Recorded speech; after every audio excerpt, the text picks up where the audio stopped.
Haleluya, puji Tuhan. Betapa hebat kuasa Tuhan dalam kehidupan setiap kita orang-orang yang percaya kepada Dia. Alkitab berkata, apa yang tidak pernah kamu pikirkan, apa yang tidak pernah timbul dalam hatimu, apa yang tidak pernah kamu lihat, kamu dengar, itulah yang Tuhan Yesus sediakan bagi anak-anak yang percaya kepadanya.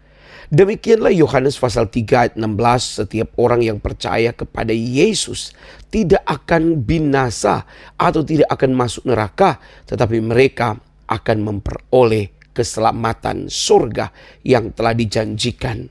Saudaraku yang terkasih dalam Tuhan, Alkitab dengan jelas berkata bahwa Yesus Kristus itu adalah Dia, Allah yang menjadi manusia. Yohanes 1 ayat yang ke-14.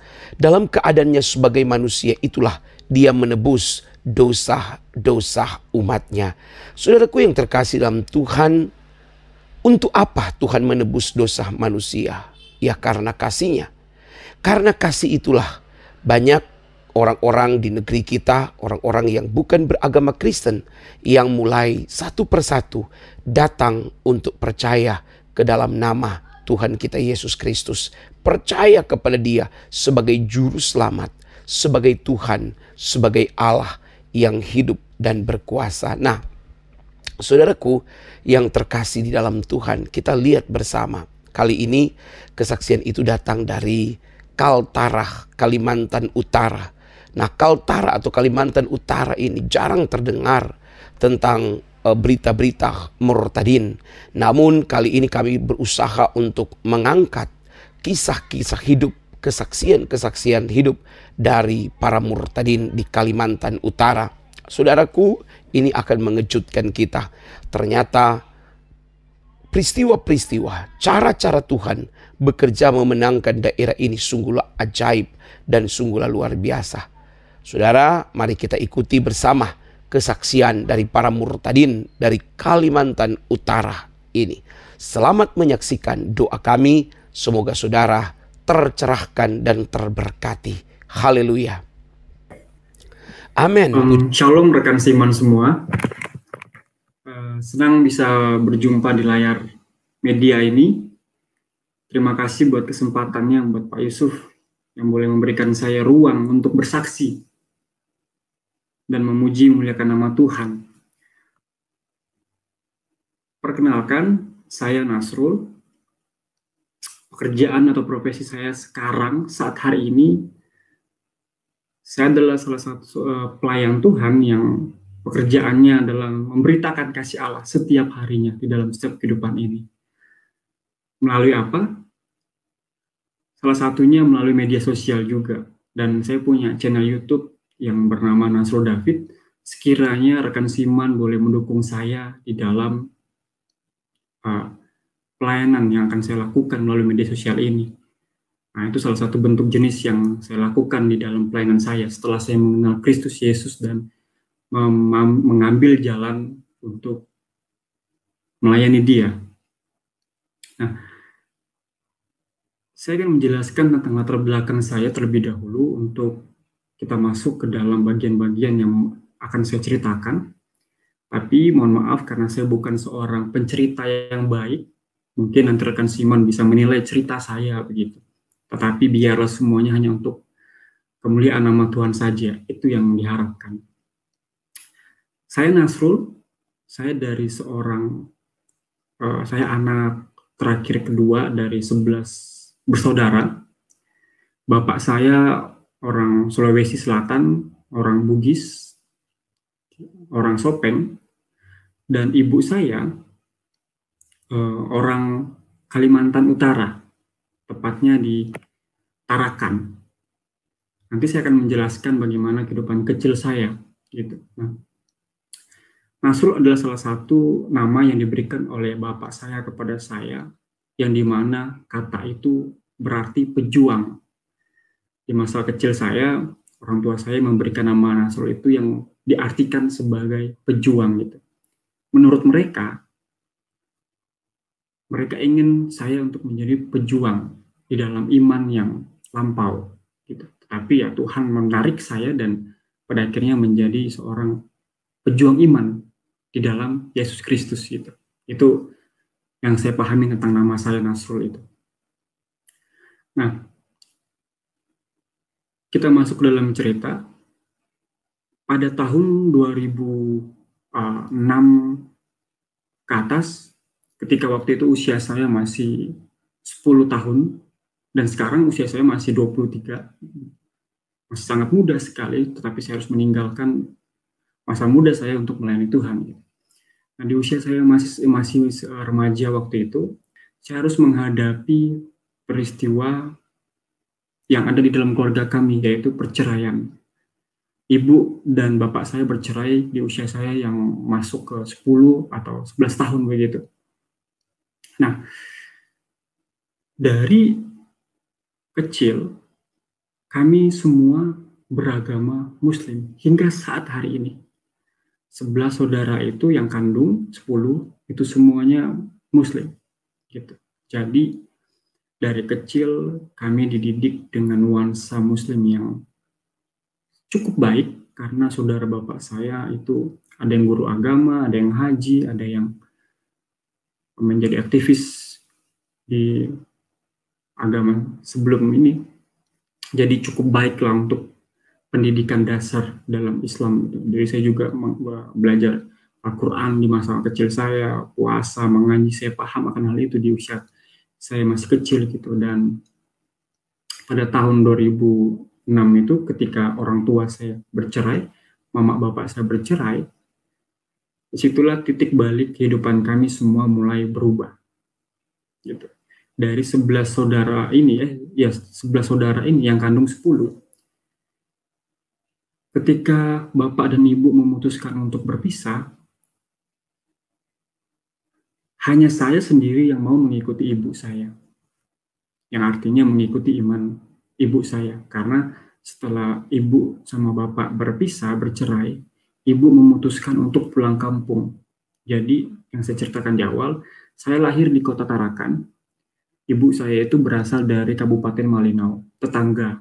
Nah, kami kecil, beranjak remaja, saudara saya beranjak dewasa itu di kota Tarakan. Setelah perceraian itu terjadi di dalam keluarga kami, ibu memutuskan untuk pergi ke kampung halamannya dia, untuk beladang, bersawah begitu. Nah, jadi ibu pergi ke sana, saya masih ikut bapak, ibu sudah memutuskan untuk pindah agama.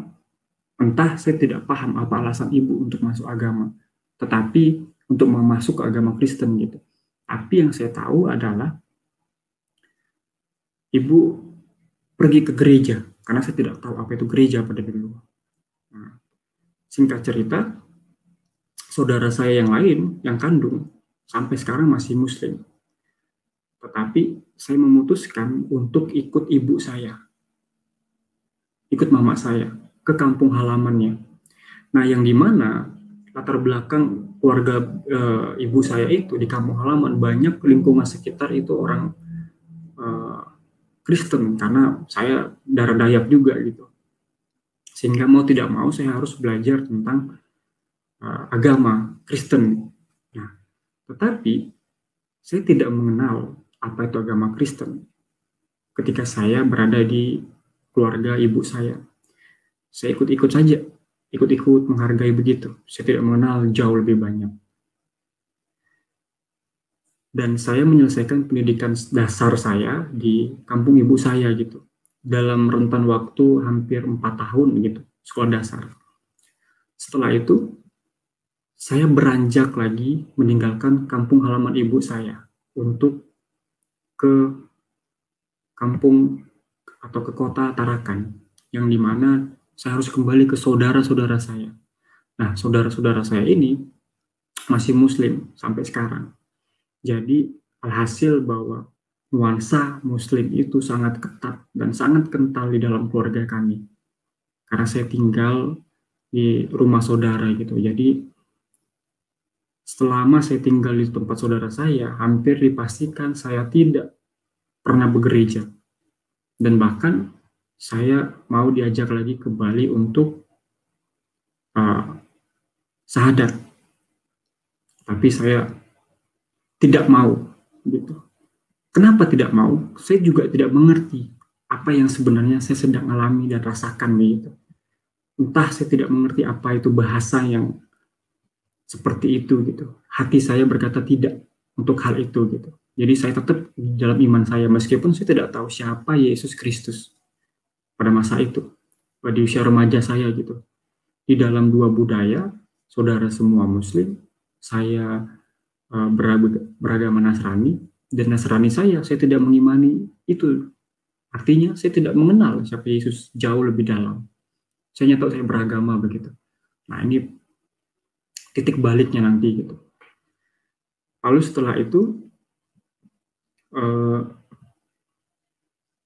kehidupan saya mulai kacau dengan keluarga saya yang broken home, dengan saudara saya yang acuh tak acuh dengan saya. Jadi kasih sayang itu sudah tidak ada lagi begitu. Apalagi saya berbeda, makin jadilah. Nah, itu menjadi tantangan untuk saya hidup di usia-usia remaja saya. Nah, tantangan ini membawa saya ke dalam pergaulan bebas. Jadi, untuk membuat diri saya merasa disayangi, dikasihi, saya harus mencoba narkoba di usia remaja. Jadi, saya masuk ke dalam narkotika, mengkonsumsi obat-obatan dan sabu gitu. Lalu saya masuk ke dalam dunia seksual, saya berzina, jadi saya masuk dalam lingkup itu. Lalu selama saya hidup bersama dengan saudara di Tarakan, di usia remaja saya, sambil saya sekolah SMP, saya tidak bisa menyelesaikan sekolah itu. Karena kenapa? Kehidupan saya sudah mulai rusak dan sudah tidak ada masa depan lagi. Pada titik baliknya, saya harus dikeluarkan dari SMP itu di usia-usia remaja saya karena kedapatan bawa barang-barang terlarang kayak obat-obatan begitu, dikeluarkan. Keluarga saya tidak mau mengambil peran di dalamnya gitu. Jadi ya terserah lu lah. Lu mau ngapain terserah, lu bebas dah. Kehidupanmu bebas, jalani saja hidupanmu gitu. Tambah jadi dan saya tambah down dan saya terus hidup di dalam keberdosaan saya. Satu persatu kejahatan saya mulai lakukan di usia remaja saya. Dan di usia-usia remaja itu saya tidak mengenal siapa Yesus gitu. Jadi di usia-usia itu saya mencoba kejahatan satu persatu begitu. Dan saya juga pernah hidup dengan uang haram gitu. Dengan menjadi seorang kurir sabu-sabu gitu. Di usia remaja saya masih sangat kecil pada masa itu. Nah, singkat cerita, saya memutuskan untuk pergi ke kampung ibu saya lagi. Jadi setelah saya gagal di Tarakan berapa tahun itu, di usia remaja saya memutuskan untuk beranjak ke kampung ibu saya lagi. Dengan tujuan untuk mencari pekerjaan. Usia saya masih belum genap 17, masih 15 tahun waktu itu. Saya mau mencari pekerjaan di usia saya. Setelah itu, saya ikut-ikut di perusahaan batu bara, saya ngikut-ngikut. Makin jadi lagi pergaulan, makin kacau, makin rusak begitu. Jadi banyak sekali kejahatan-kejahatan yang saya lakukan di usia remaja saya gitu. Nah, di kampung orang tua saya itu balik lagi. Saya masuk ke gereja, ikut-ikut tradisi orang di kampung, ke gereja, pulang gitu. Nanti masuk gereja, kalau orang khotbah kita keluar dari gereja. Nanti selesai khotbah kita masuk gereja gitu. Kayak gitu-gitu aja. Jadi saya tidak mengenal siapa Kristus gitu. Kalau ditanya agama apa, agama Kristen. Kalau ditanya murtad, iya murtadin. Tapi tidak mengenal siapa Kristen gitu. Malah cenderung saya lebih mengenal Islam ketimbang Kristen gitu. Nah, singkat cerita, saya lulus di SMA. Saya beranjak ke salah satu kota pendidikan yang ada di Indonesia, yaitu Yogyakarta. Yogyakarta menjadi titik balik saya untuk mengenal siapa Kristus. Di Jogja, pada tahun 2016, saya kuliah di jurusan ilmu kesehatan masyarakat bersama dengan rekan-rekan. Waktu itu saya mau masuk semester 1. Sudah daftar dan tinggal kuliah. Nah, di Jogja pun kehidupan saya tidak jauh lebih baik. Tidak jauh lebih baik, tetapi saudara dan ibu saya mendukung karena saya mau kuliah gitu di ilmu kesehatan. Nah, mereka danai saya, mereka kasih saya uang kuliah dan lain sebagainya. Kehidupan saya tercukupi pada masa itu ketika di Jogja. Dan ini semua akan berubah ketika saya masuk ke teologi gitu. Tapi sebelum masuk teologi, saya ingin menjelaskan bagaimana Tuhan memanggil saya untuk mengambil tantangan yang Dia berikan kepada saya gitu. Nah, di Jogja saya merasakan kehidupan tidak jauh lebih baik daripada sebelumnya. Iman saya semakin redup, kehidupan saya semakin menjadi-jadi kejahatannya. Tetapi disinilah Tuhan mulai berperan di dalam kehidupan saya. Dan saya sadari bahwa ada hal-hal yang tidak saya bisa ungkapkan pada masa itu. Ketika saya pelajari tentang iman kekristenan, bahwa itu adalah pertolongan Tuhan. Nah, jadi ketika saya di Jogja, saya mulai kacau kehidupan, makin parah, makin parah. Di satu titik, saya mengalami depresi yang sangat berat bagi saya. Satu titik, saya mengalami depresi yang paling berat. Bahasanya sekarang yang saya pahami, mungkin ini mukjizat dari Tuhan. Kenapa saya masih bisa berada di saat hari ini dan melayani Tuhan. Waktu itu saya depresi berat, 4 hari saya tidak tidur di usia saya yang masih sangat muda pada masa itu. Depresi saya itu dihasilkan dari pergaulan saya yang tidak baik. Saya jatuh ke dalam lagi-lagi narkotika dan percabulan dan lain sebagainya. Saya jatuh ke dalam hal itu, makin parah di Yogyakarta. Saya tidak terkontrol. Uang yang diberikan oleh keluarga untuk saya kuliah, saya gunakan untuk ketenangan, kedamaian. Semuanya ini saya lakukan karena dilatar belakangi keluarga saya yang broken home. Itu semua mempengaruhi. Dan keluarga saya yang berbeda agamanya, itu mempengaruhi semuanya. Makanya saya menjalani kehidupan yang tidak baik di usia-usia remaja saya. Nah, di dalam depresi saya selama 4 hari itu, saya pikir saya tidak akan bisa hidup lagi hingga saat hari ini. Karena 4 hari depresi mungkin kemungkinan saya hidup, tetapi dengan pola pikir yang sudah tidak baik. Bisa dikatakan cacat lah. Atau tidak normal lagi, depresi. Intinya depresi. Saya 4 hari tidak tidur, minum rokok kerjaannya. Gitu. Jadi tidak bisa tidur selama 4 hari. Nah, di dalam depresi saya ini, saya mencari ketenangan, mencari kedamaian dengan kejahatan yang saya coba lakukan. Tetapi saya tidak menemukan ketenangan di hal-hal yang saya coba gitu. Saya masuk bar, hiburan malam dan lain sebagainya, mencoba narkotika lagi apa semua, tidak pernah ada kedamaian yang saya dapatkan. Saya hanya mencari satu hal, kedamaian dan kedamaian. Itu saja, tidak ada yang lain. Nah, pada masa itu teman saya mengingatkan saya, bro, kamu kan beragama Kristen, kenapa tidak ke gereja? Gereja itu adalah tempat yang paling damai. Gereja itu adalah tempat yang paling damai. Saya katakan ke teman saya, bawa saya ke sana. Saya ingin masuk ke tempat itu yang kamu katakan yang paling damai itu. Meskipun saya beragama Kristen, saya tidak mengenal tempat itu. Saya bilang. Pada saat itu saya berkata, di hari Kamis, teman saya mengatakan, kamu gila aja, ini hari Kamis, gereja tidak buka di hari Kamis. Tetapi teman saya yang aktivis gereja memberitahukan, kalau kamu mau ke gereja malam ini, saya akan bawa kamu. Karena di gereja, malam hari ini ada sesi doa bersama. Saya mengiyakan itu, saya pergi ke gereja. Dan singkat cerita, ketika saya sampai di gereja, benar waktu itu posisinya kami adalah sedang masuk ke dalam sesi doa. Jadi kita berdoa bersama gitu. Nanti saling mendoakan satu dengan yang lain gitu. Tetapi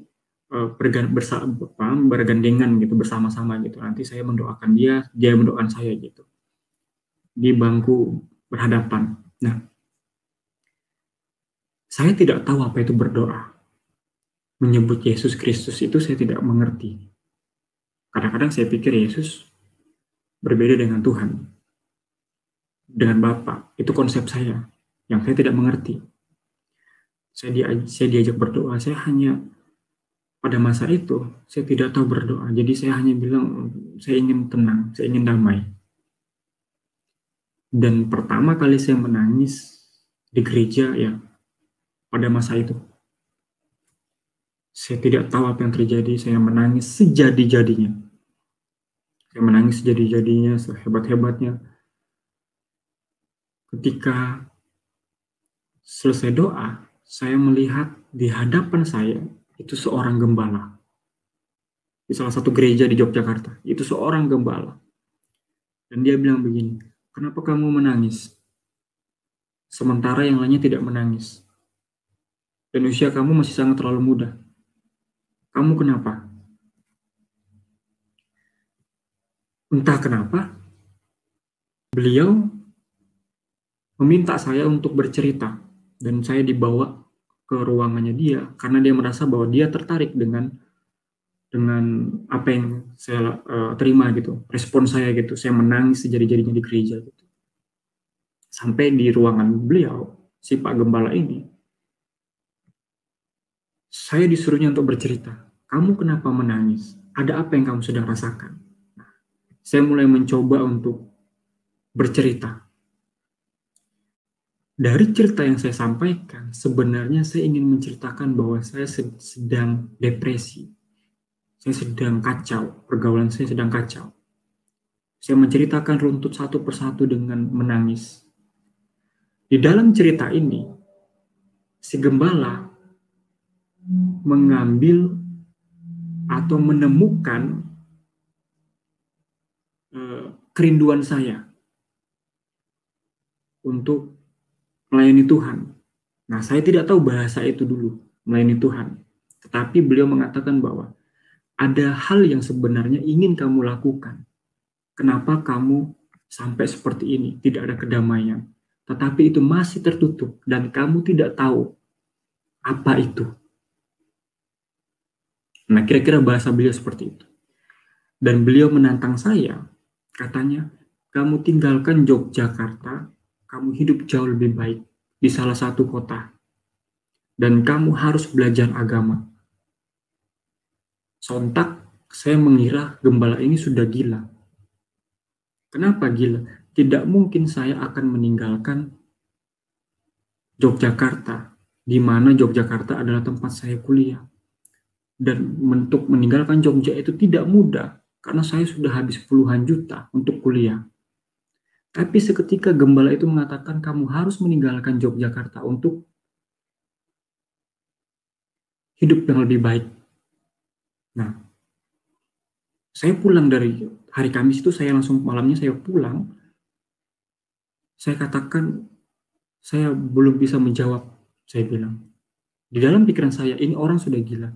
Mana mungkin saya akan keluar dari tempat ini. Tapi beliau mengatakan sebuah kalimat, jikalau kamu ingin melangkah, melangkahlah, jangan pernah takut. Kalimatnya, Tuhan akan menyertai kamu. Dia bilang begitu. Saya tidak tahu apa itu penyertaan Tuhan.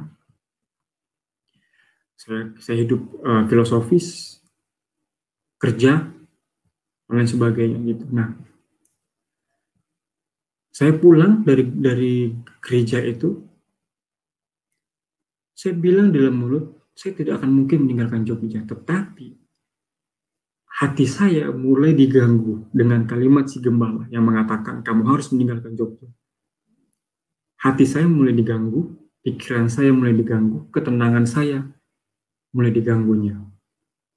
Saya mulai menerima kedamaian, tetapi hati saya, pikiran saya mulai diganggu dengan kalimat si gembala ini. Saya tidak kenal Pak Gembala ini sebelumnya. Jadi saya mulai diganggu dengan kalimat itu. Apakah saya langsung menerima tantangannya? Tidak. Saya kembali lagi minum-minum, mabuk-mabuk, merokok, dan sebagainya. Jadi saya tidak langsung mengambil keputusannya.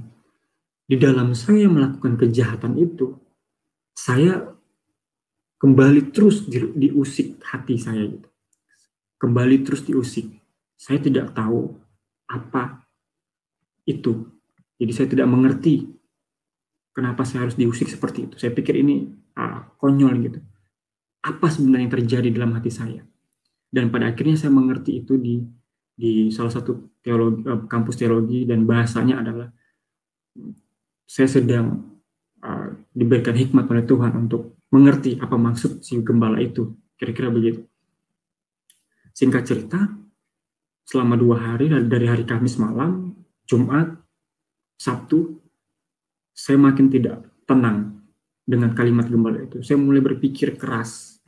Karena kalau saya meninggalkan Jogja, otomatis saya akan dianggap gagal oleh keluarga dan saudara saya. Ya kan? Apalagi tantangannya, si gembala itu mau menyuruh saya untuk masuk salah satu sekolah agama. Gitu. Saya tidak tahu apa itu STT. Yang setahu saya pesantren, dan beliau mengatakan itu sama saja dengan pesantren. Saya bilang, kamu, dalam hati saya, ini gembala sudah mulai gila. Bagaimana mungkin saya masuk ke STT, saya bilang. Karena ini berat banget dan saya tidak tahu berdoa dan sebagainya. Singkat cerita, Kamis, Jumat, Sabtu, saya diusik. Dan Sabtu, pas doa pemuda, saya ke gereja lagi. Entah kenapa, pada masa itu mulut saya berkata, Bapak, saya siap untuk menerima tantangan Bapak. Saya tidak menghubungi keluarga, saya tidak menghubungi ibu saya mengambil keputusan sendiri. Yang saya pikir keputusan itu adalah keputusan yang paling gila yang pernah saya hadapi. Tetapi saya sadar itu tantangan yang harus saya hadapi di usia remaja saya. Mengikut Tuhan di usia remaja.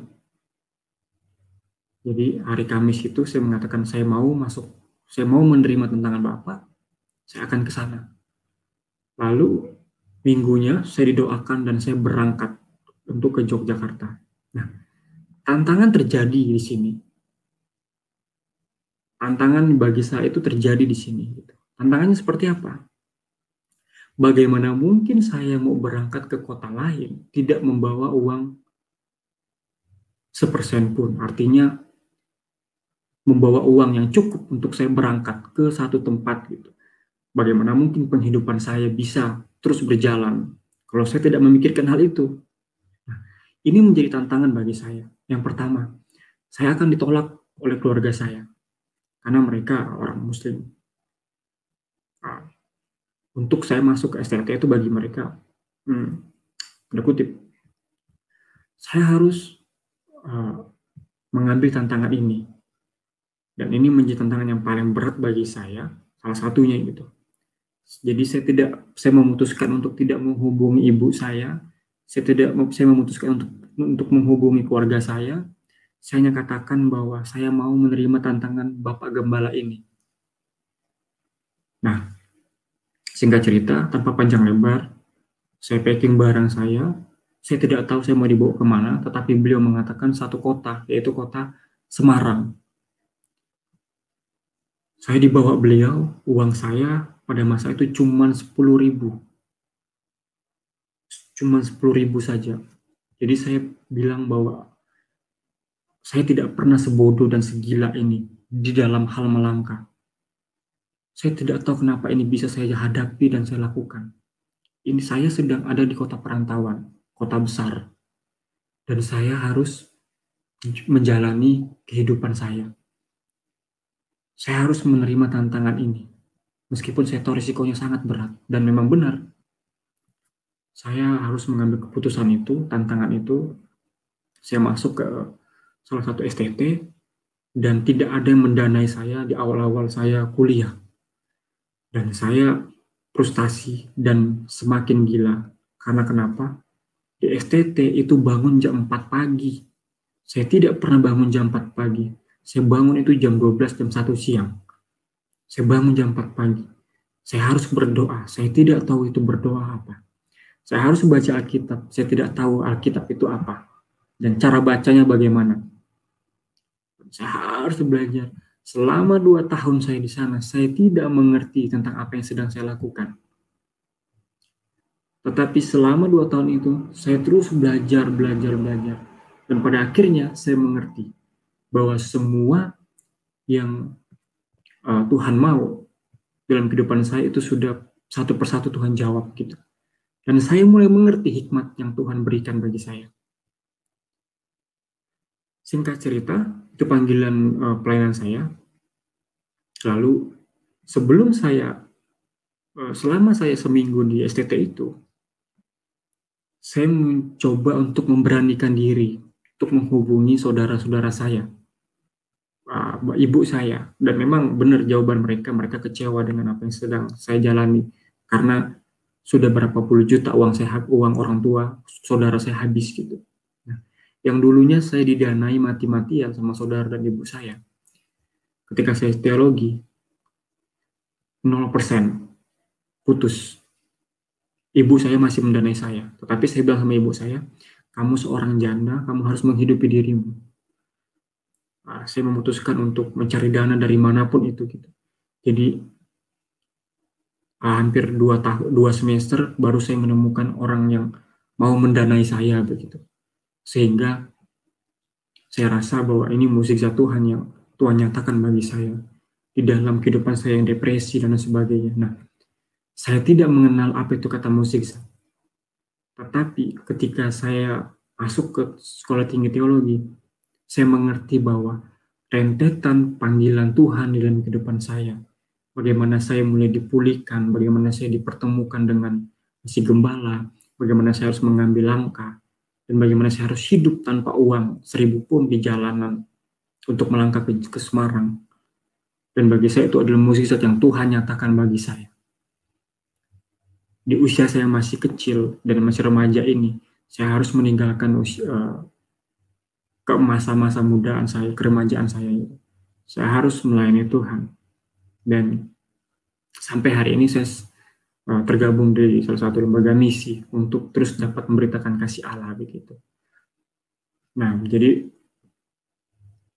banyak sekali mukjizat-mukjizat yang terjadi dalam kehidupan saya. Salah satunya adalah bagaimana ibu saya sangat menyetujui ketika saya masuk untuk mengenal siapa Kristus Yesus.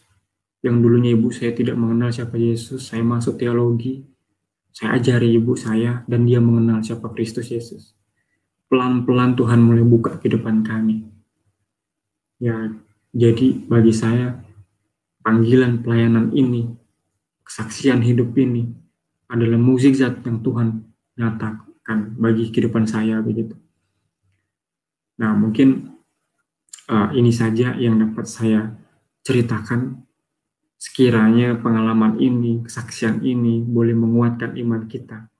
Dan satu pesan saya adalah banyak di luar sana orang-orang yang seperti saya dulunya, yang hanya beragama Kristen, tetapi tidak mengenal siapa Yesus Kristus. Dan ketika kita tidak mengalami mukjizat penyertaan Allah, atau kita tidak sungguh-sungguh dalam iman kita, saya mau katakan bahwa kita sedang gagal untuk mengimani Kristus Yesus. Nah, ini pesan yang dapat saya bagikan. Sekiranya apa yang saya ceritakan ini berkenan di hadapan saudara seiman sekalian, dan biarlah ini dapat menguatkan saya dan menguatkan saudara seiman semua. Ada banyak hal yang tidak bisa saya ceritakan karena terbatas ruang dan waktu, dan sebagiannya lagi privasi begitu. mungkin nanti akan saya ceritakan di channel YouTube saya. Kiranya Tuhan boleh memberkati kita semua dan dukungan teman-teman akan senantiasa menguatkan saya. Mungkin ini saja yang dapat saya bagikan. Saya kembalikan lagi ke Pak Yusuf. Amin, puji Tuhan. Saudara sudah menyaksikan acara tadi. Kami berdoa kiranya kasih karunia Tuhan akan menyertai saudara. Sampai berjumpa lagi dalam program acara kami selanjutnya. Tuhan Yesus memberkati kita semua. Shalom. Haleluya. Haleluya. Amin.